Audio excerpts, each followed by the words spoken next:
বনি ইসরাইলের জলিলে কদর পয়গম্বর হযরত মূসা আলাইহিস সালাম জঙ্গলের পাশ দিয়ে যাচ্ছেন। গাছের নিচে বসে একটা রাখাল, সাদা রঙের ছাগলের রাখাল, গাছের নিচে বসে আল্লাহ রাব্বুল আলামিনের মারিফতের সাগরের মধ্যে ডুব দিয়েছে। আর আল্লাহ পাককে মহব্বত করে হালাতুল ওয়াজদানের মধ্যে আছে। হালাতুল ওয়াজদের মধ্যে আছে। মানুষ যখন হালাতুল ওয়াজদের মধ্যে থাকে, নিজের অস্তিত্বটাকে ভুলে যায়, নিজের জাতের অস্তিত্ব ভুলে যায়, নিজের অবস্থার কথা স্মরণ থাকে না।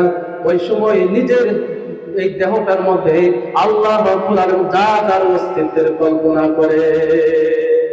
আল্লাহ আল্লাহ क्या मुबारक नाम है, अल्लाह अल्लाह मुमिनों का काम है, अल्लाह अल्लाह एक शीरीन इस्तेनाम, अल्लाह अल्लाह में गुनाह जानम तमाम। ईमानदारদের কাছে আল্লাহ রাব্বুল আলামিন এত প্রিয়, জগতের সব কিছু ছাড়তে পারে, আল্লাহকে ছাড়তে পারে না। কথা বলো ঠিক কিনা?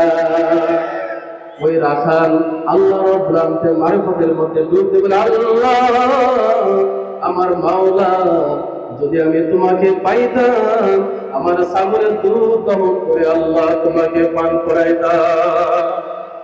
আল্লাহ আমি যদি তোমাকে পাইতাম, আল্লাহ আমার চিরুনি দিয়ে তোমার মাথার চুলগুলো চিরুনি করে দিতাম।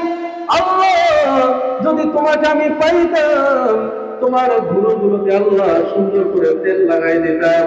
আল্লাহ যদি তোমাকে পাইতাম, তোমার হাত পা গুলো আমি আল্লাহ মহব্বতের সাথে টিপাইতাম। মূসা আলাইহিস সালাম কথাগুলো শুনলেন, স্বাভাবিক অবস্থায় শরীর পুরো মনে হয়। মূসা আলাইহিস সালাম সঙ্গে সঙ্গে ধমক দিয়ে বলে, আল্লাহর বান্দা, নাফরমান, কি এমন কথা বলতেছো যেগুলো শরীয়তের সঙ্গে সাংঘর্ষিক মনে হয়? রাখালকে যখন ধমক দিয়েছে, রাখাল ওই জায়গা থেকে উঠে জঙ্গলের দিকে দৌড় দিয়েছে। আল্লাহ রাব্বুল আলামিনের সঙ্গে মহব্বতের তাল্লুক ছিল, মহব্বতের রশি জোড়া দিয়েছেন আল্লাহ রাব্বুল আলামিনের সঙ্গে। রাখাল হালাতুল ওয়াজদ থেকে উঠে যাওয়ার সঙ্গে সঙ্গে আল্লামা জালালউদ্দিন রুমি রাহমাতুল্লাহি আলাইহি ঘটনা বর্ণনা করেছেন মাসনুদের মধ্যে। ওই সময় আল্লাহ রাব্বুল আলামিন মূসা আলাইহিস সালামের কাছে ওহী নাযিল করে দেন, ওহী নাযিল করলেন। জালালউদ্দিন রুমি রাহমাতুল্লাহি আলাইহি ঘটনাটা বর্ণনা করেছেন, ওহী আমর সুয়ে মূসা আজ খুদা, ওহী আমর সুয়ে মূসা আজ খুদা, बंदाए मारा चरा कर दे जुदा तू बराए फसले करदन आमुदी ना बराए फसले करदन आमुदी। ओ मूसा, আমার পয়গম্বর মূসা, আমি তো দুনিয়াতে তোমাকে পাঠাইছিলাম, আমি আল্লাহকে যারা ভুলে গেছি, ওই আল্লাহ ভোলা বান্দাগুলোকে আমি আল্লাহ তাআলার সঙ্গে সম্পর্ক জোড়ার জন্য তোমাকে পাঠাইছিলাম। ও মূসা, আমি আল্লাহ তাআলার সঙ্গে যারা সম্পর্ক করেছে, তাদের সঙ্গে সম্পর্ক বিচ্ছিন্ন করার জন্য তোমাকে দুনিয়াতে আমি পাঠাই নাই।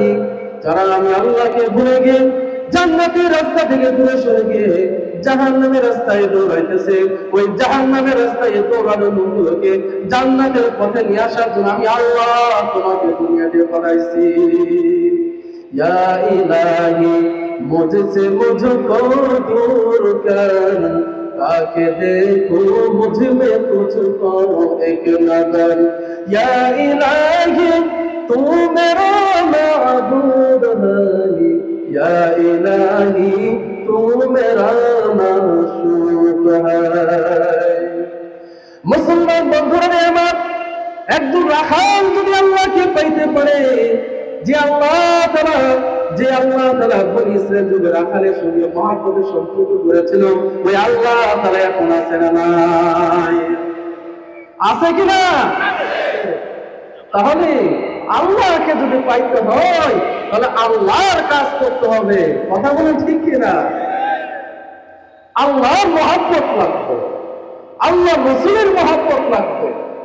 রাসূলের মহব্বত ছাড়া কেউ আল্লাহকে পাইতে পারে না। কথা বলেন ঠিক কিনা?